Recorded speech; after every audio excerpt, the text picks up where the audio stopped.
बहुत पहले की बात है। एक छोटे से गांव में एक बूढ़ी दादी रहती थी। उसके बाल सफेद हो चुके थे और चेहरे पर झुर्रियों की लकीरें साफ दिखाई देती थी। उसका एक पोता था जिसका नाम चंद्र था। चंद्र अपनी दादी से बहुत प्रेम करता था। दादी एकदम मासूम और भोली थी। उसका दिल बिल्कुल साफ था और वो हर किसी पर भरोसा कर लेती थी। गांव की औरतें दादी की इस मासूमियत का गलत फायदा उठाती थी। वे उसके पास आती और बड़े प्रेम से बातें करती। कभी कहती कि उनके घर में नमक खत्म हो गया है, तो कभी कहती कि दाल नहीं है। दादी तुरंत अपने घर से सामान निकाल कर दे देती थी।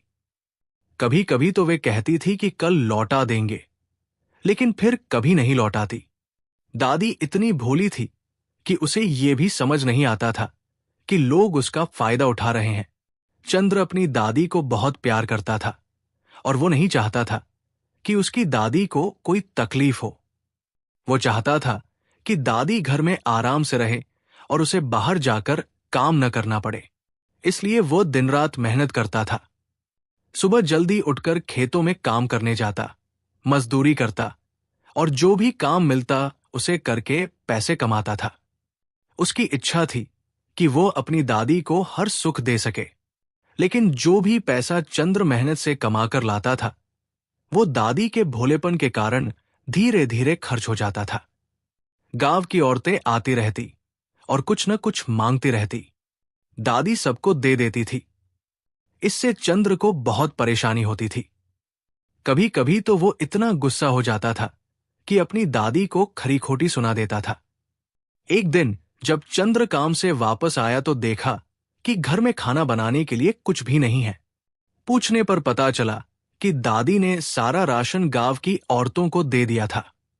चंद्र का गुस्सा 7वें आसमान पर पहुंच गया। वो चिल्लाने लगा।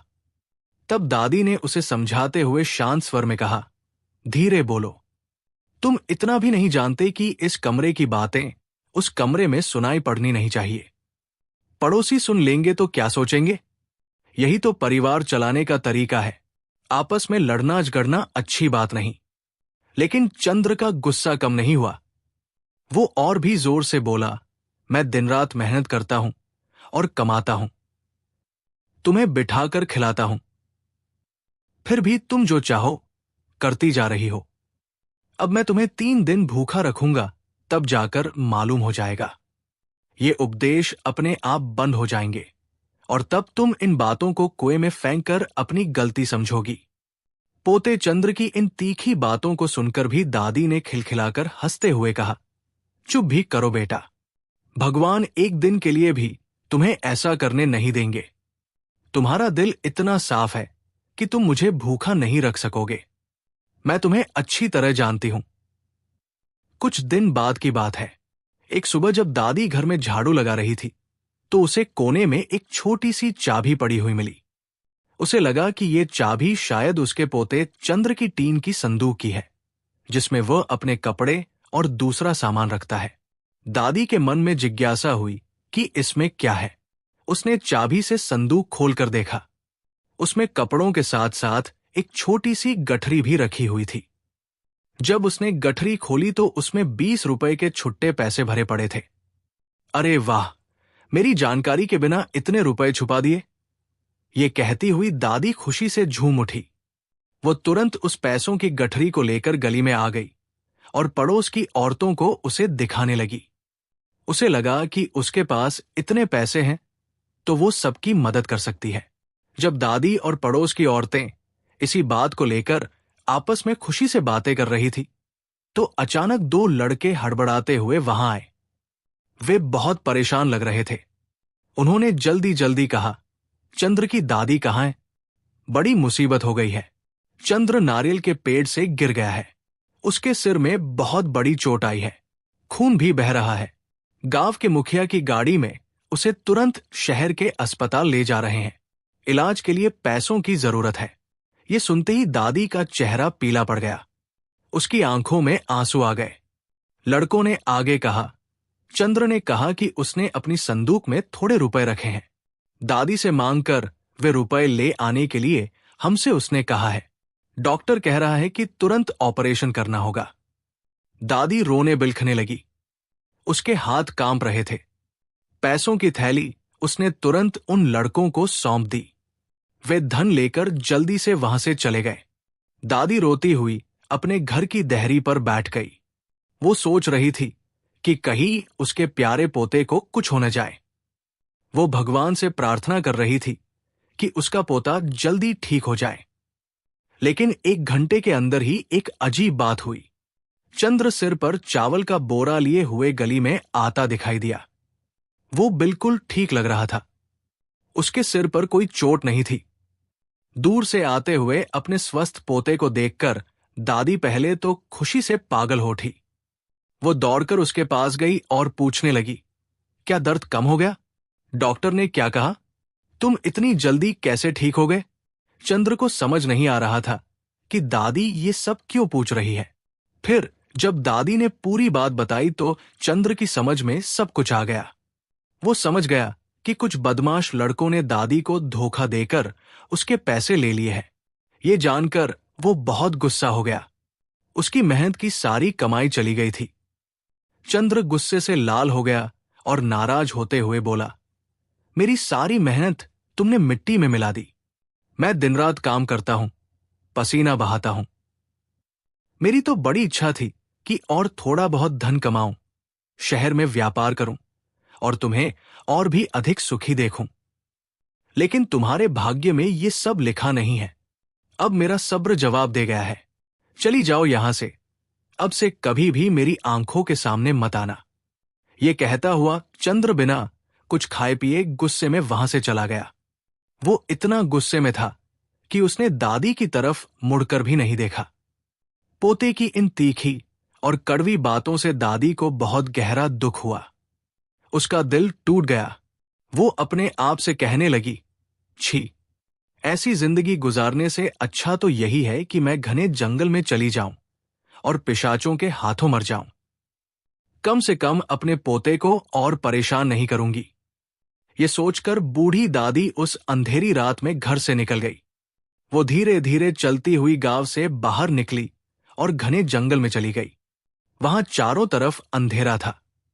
जंगली जानवरों की आवाजें आ रही थी। दादी डरी हुई एक बड़े बरगद के पेड़ के पास आकर बैठ गई।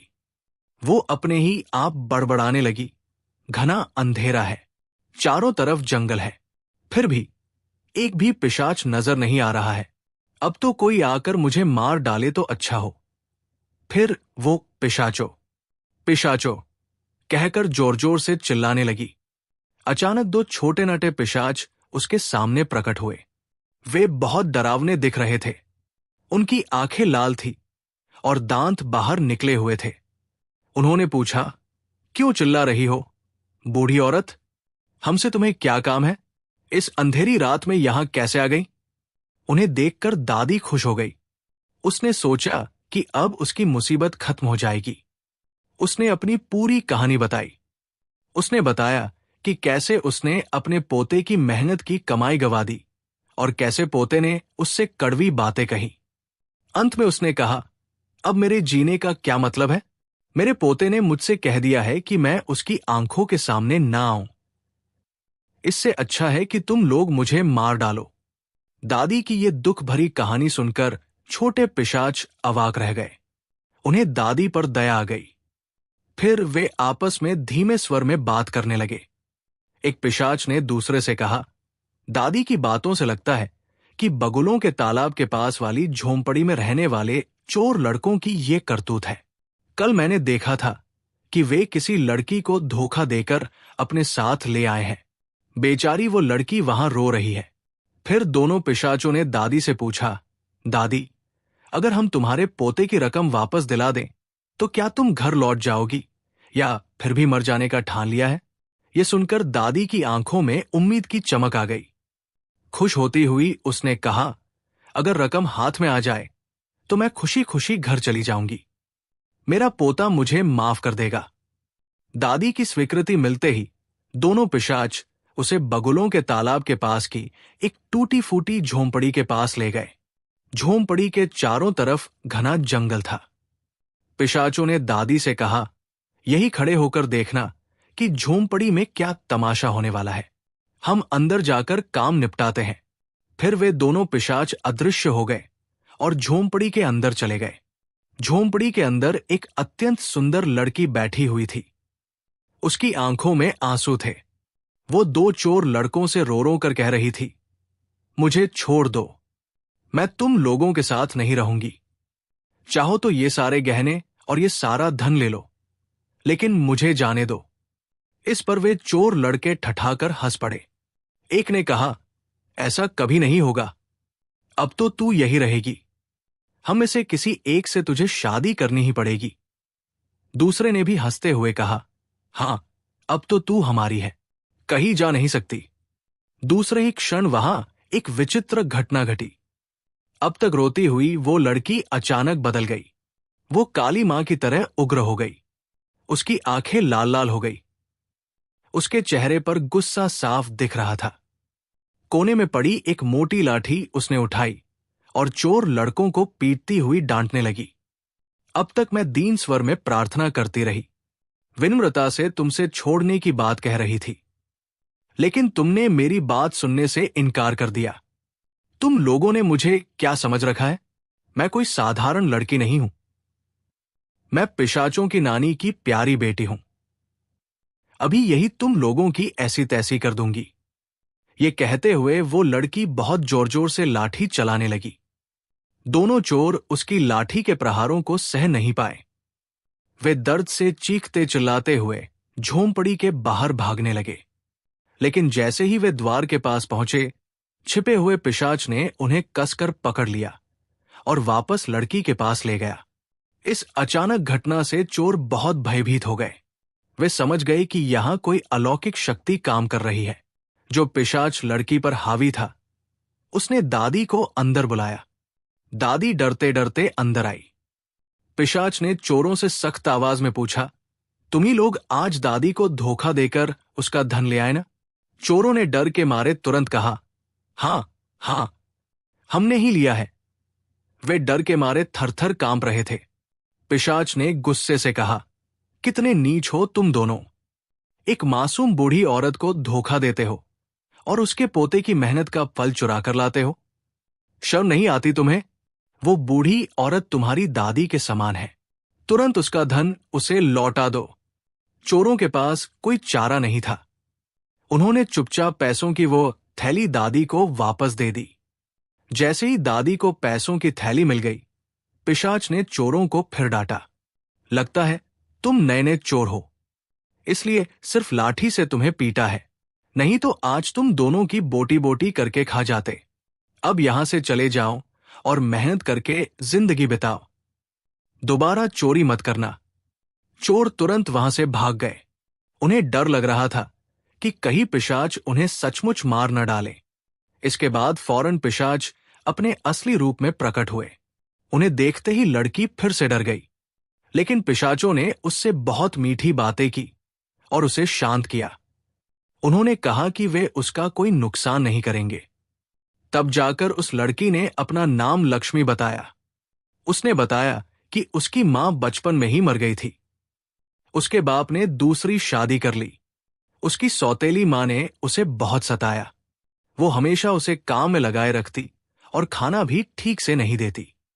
ये सब दुख वो सह नहीं पाई और एक दिन सौतेली मां के गहने और थोड़ा सा धन लेकर घर से भाग आई। लेकिन रास्ते में इन चोरों ने उसे पकड़ लिया।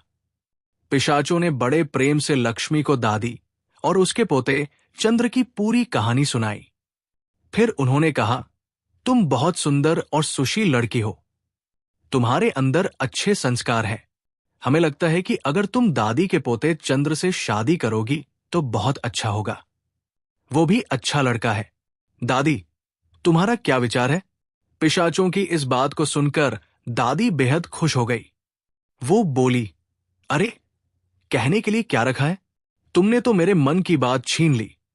मैं हमेशा सोचती थी कि मेरे पोते के लिए एक अच्छी लड़की मिल जाए। इतने में दूर से चंद्र की दादी दादी की चिल्लाहट सुनाई पड़ी। चंद्र अपनी दादी को ढूंढता हुआ जंगल में आया था। उसे अपनी दादी की चिंता हो रही थी। दादी ने तुरंत लक्ष्मी का हाथ पकड़ लिया और जोर से चिल्लाकर कहा, पोते चंद्र, मैं यहां हूं। चंद्र आवाज सुनकर दादी के पास आया। उसकी आंखों में पछतावा था। रुआन से स्वर में उसने कहा, दादी, मुझे माफ कर दो। नाराजी में आकर मैंने कुछ गलत कह दिया और तुम अंधेरे में जंगल चली आई। तुम्हारे बिना मैं कैसे जिंदा रह सकता हूं? मैं तुमसे बहुत प्यार करता हूं। उसकी बातों पर हंसती हुई दादी ने कहा, अरे, धन तो आखिर गया कहां? देखो, भगवान ने तुम्हारे लिए लक्ष्मी जैसी सुंदर पत्नी भेज दी है। इसे देखो। कहती हुई उसने लक्ष्मी को आगे खींचा और पोते को दिखाया। लक्ष्मी की अद्भुत सुंदरता देखकर चंद्र का दिल खुश हो गया। लक्ष्मी ने भी चंद्र को देखते ही शर्म के मारे सिर झुका लिया।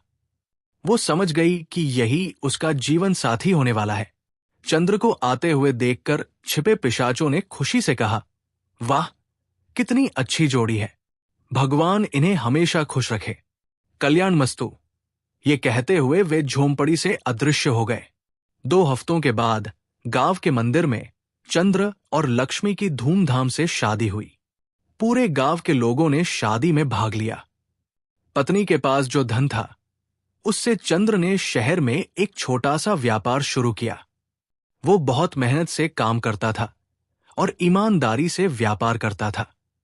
धीरे धीरे उसका व्यापार बढ़ने लगा और वो खूब धन कमाने लगा। अब पति पत्नी दोनों मिलकर दादी की बहुत अच्छी देखभाल करने लगे।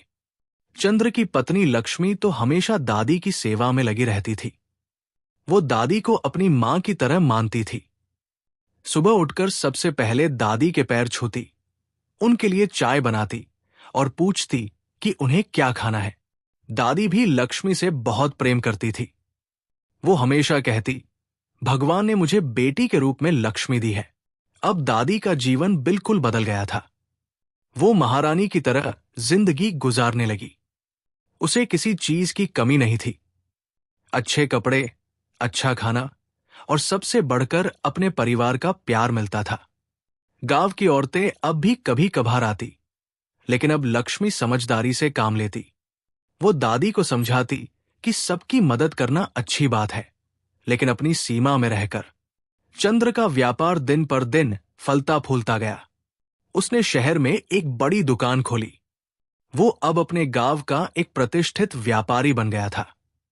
लेकिन सफलता के बावजूद वो कभी अहंकार नहीं करता था। वो हमेशा अपनी दादी का सम्मान करता और उसकी हर बात मानता था। लक्ष्मी भी एक आदर्श पत्नी और बहू साबित हुई। वो घर की सारी जिम्मेदारियां संभालती, चंद्र के काम में हाथ बंटाती और दादी की देखभाल में कोई कसर नहीं छोड़ती थी। गांव की औरतें अक्सर कहती, चंद्र को कितनी अच्छी पत्नी मिली है। लक्ष्मी जैसी बहू हर घर में हो तो सोने पर सुहागा। समय बीतता गया और दादी की उम्र भी बढ़ती गई। अब वो और भी ज्यादा चंद्र और लक्ष्मी पर निर्भर हो गई थी। लेकिन दोनों ने कभी इसे बोझ नहीं समझा। वे हमेशा दादी की खुशी का ख्याल रखते थे। एक दिन दादी ने चंद्र और लक्ष्मी को पास बुलाया और कहा, मेरे प्यारे बच्चों, मैं जानती हूं कि मेरी वजह से तुम लोगों को कितनी परेशानी हुई है, लेकिन तुमने हमेशा मेरा साथ दिया। खासकर उस दिन जब मैंने तुम्हारी मेहनत के पैसे गंवा दिए थे, तब भी तुमने मुझे माफ कर दिया। चंद्र ने दादी के हाथ पकड़ते हुए कहा, दादी, आप ऐसी बातें मत कहिए। आप हमारी सबसे बड़ी संपत्ति है। आपके आशीर्वाद से ही हमारा घर फल फूल रहा है। लक्ष्मी ने भी कहा, हाँ दादी, आप हमारे लिए भगवान के समान हैं। आपने हमेशा हमें सही राह दिखाई है। दादी की आंखों में खुशी के आंसू आ गए। उसने दोनों को आशीर्वाद देते हुए कहा, भगवान तुम दोनों को हमेशा खुश रखे। तुम्हारे घर में कभी दुख का साया न पड़े। कुछ महीनों बाद लक्ष्मी ने एक सुंदर बेटे को जन्म दिया। दादी की खुशी का ठिकाना नहीं था। वो पूरे दिन अपने पड़पोते के साथ खेलती रहती। बच्चा भी दादी से बहुत लगाव रखता था। अब घर में 4 लोग थे, दादी, चंद्र, लक्ष्मी और छोटा बच्चा। पूरा घर हंसी खुशी से भरा रहता था। चंद्र का व्यापार और भी बढ़ गया था। वो अब कई शहरों में अपना कारोबार फैला चुका था। लेकिन सफलता के बावजूद चंद्र कभी अपनी जड़ों को नहीं भूला। वो हमेशा अपने गांव के गरीब लोगों की मदद करता था। उसने गांव में एक स्कूल भी खुलवाया था ताकि बच्चे शिक्षा पा सकें। गांव के लोग चंद्र की बहुत इज्जत करते थे। वे कहते थे कि चंद्र एक आदर्श पोता है जिसने अपनी दादी की सेवा करके भगवान का आशीर्वाद पाया है। दादी अक्सर पड़ोसियों से कहती, देखो, मेरे पोते ने मेरी एक भी बात नहीं टाली। भगवान ने उसे इतना सब कुछ दिया है क्योंकि वो बड़ों का सम्मान करता है। इस तरह वो छोटा सा परिवार बहुत खुशी से रहने लगा। दादी के जीवन के अंतिम वर्ष बहुत सुख और शांति से बीते। उसे कभी ये एहसास नहीं हुआ कि वो किसी पर बोझ है। जब दादी काफी बूढ़ी हो गई तो एक दिन उसने चंद्र और लक्ष्मी से कहा, मेरे बच्चों, अब मेरा समय पूरा होने वाला है। मैं बहुत खुश हूं कि तुम लोगों के साथ अपने जीवन के अंतिम दिन बिताए। तुमने मुझे कभी अकेलापन महसूस नहीं होने दिया। चंद्र और लक्ष्मी दोनों रो पड़े। उन्होंने कहा, दादी, आप ऐसी बातें न करें। आप हमारे साथ और भी साल रहिए। लेकिन प्रकृति का नियम टल नहीं सकता था। कुछ दिनों बाद दादी शांति से सो गई और फिर कभी नहीं जागी। उसके चेहरे पर संतुष्टि और शांति का भाव था। पूरे गांव ने दादी को श्रद्धांजलि दी। लोग कहते थे कि दादी एक धन्य आत्मा थी जिसने अपने जीवन के अंत में सुख पाया। चंद्र और लक्ष्मी ने दादी की याद में गांव में एक धर्मशाला बनवाई जहां थके हुए राहगीर आराम कर सकते थे। उन्होंने ये भी तय किया कि वे हमेशा बुजुर्गों की सेवा करते रहेंगे। उनका बेटा भी बड़ा होकर वैसा ही संस्कारी बना जैसे उसके माता पिता थे। वो भी बड़ों का सम्मान करता था और जरूरतमंदों की मदद करता था।